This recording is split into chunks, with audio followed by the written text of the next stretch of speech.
The night I first saw Sawa, I felt something shift in the air around me. She was sitting by the riverside, her back to the moon, her long dark hair cascading down her back like the waterfall of midnight. The breeze was gentle, but she didn't move. I remember blinking twice just to be sure I wasn't seeing a spirit. Something about her was too perfect, too still. Yet when she turned and smiled, my heart betrayed me and leapt like a fool. Her smile was soft and intensely beautiful. I was a synopsis of a family visit.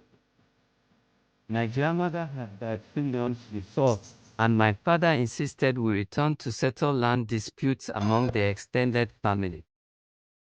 I had no interest in the land. I was a software developer living in Accra.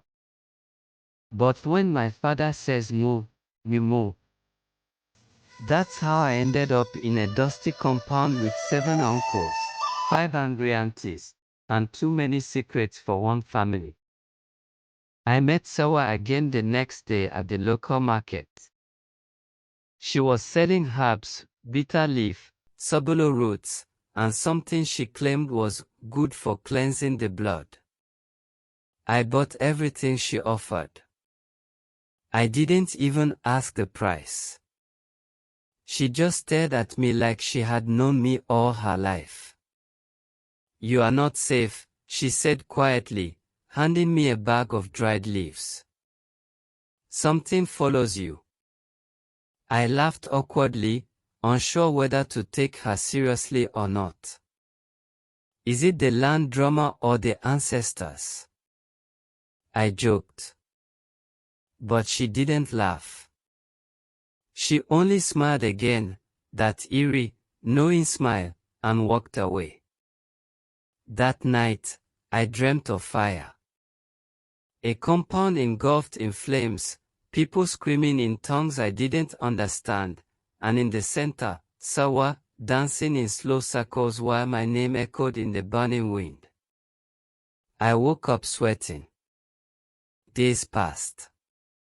The family disputes grew hotter. One of my uncles claimed my father sold part of the land illegally. Another accused my late grandmother of hiding gold under the old mango tree. I wanted no part in it, but somehow, I was always at the center of every argument. Whispers followed me. Accusations. Paranoia crept into my bones. And then strange things started happening. Goats died for no reason. I would wake up with scratch marks on my back. My clothes, especially the white ones, disappeared from the drying line. My cousin Kwabena claimed he saw me walking into the forest at midnight, even though I had been fast asleep in my room. I laughed it off. Sleepwalking. Maybe. But it wasn't funny anymore when I began to wake up in strange places, once, in the middle of the road at 2 a.m., barefoot and shivering. I began avoiding Sawa, but she always appeared outside the compound, by the river, even at my grandmother's grave. Each time, she would smile and say nothing. It was as if she lived in my shadow. One evening, my auntie Akua pulled me aside. "You have to leave," she said, whispering like the trees could hear. The girl.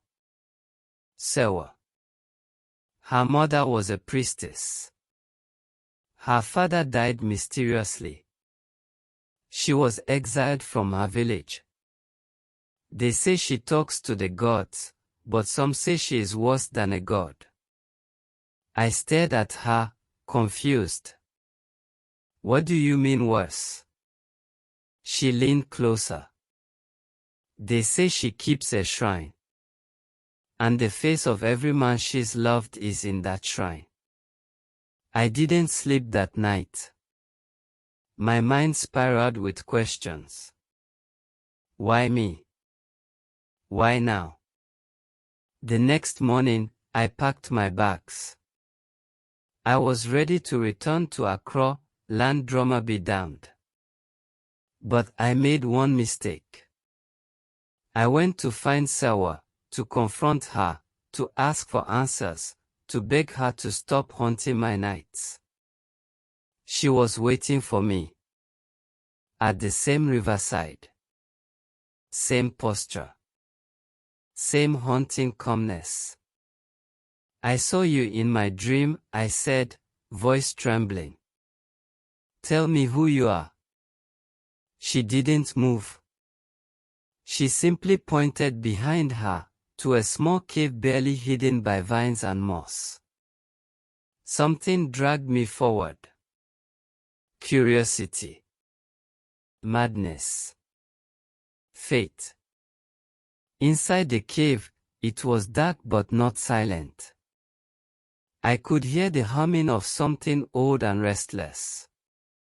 The walls were lined with strange carvings. Cowries. Bones. Clay pots. And then I saw it, a wooden altar covered in red cloth. Above it hung faces. Human faces, masks, I told myself. Effigies. But they looked too real. Too exact. And there, at the center, was mine. I stumbled back, choking on air. My own face, carved in wood, covered in ash, with curries pressed into the eyes. My name was written beneath it in blood. Sawa stepped in behind me, voice gentle. You weren't supposed to find it yet. My knees buckled. Why? What is this? She knelt beside me, as if in mourning. You were chosen. Long ago. I didn't want to fall in love with you. But the Spirit said otherwise. Every man I love must stay with me. Forever. I'm not dead. I screamed. Not yet, she whispered. I ran.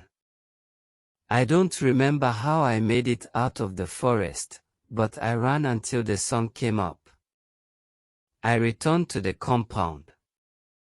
No one believed me. They said Sawa left the village 2 years ago. That she had drowned in that river. That her body was never found. I left Kumasi the next day. Returned to Accra. Changed my number. Moved houses. But I still see her. In mirrors. In reflections. In my dreams. Last week, a box arrived at my doorstep. No name. No address. Inside was a single white cloth. And my face, carved in wood.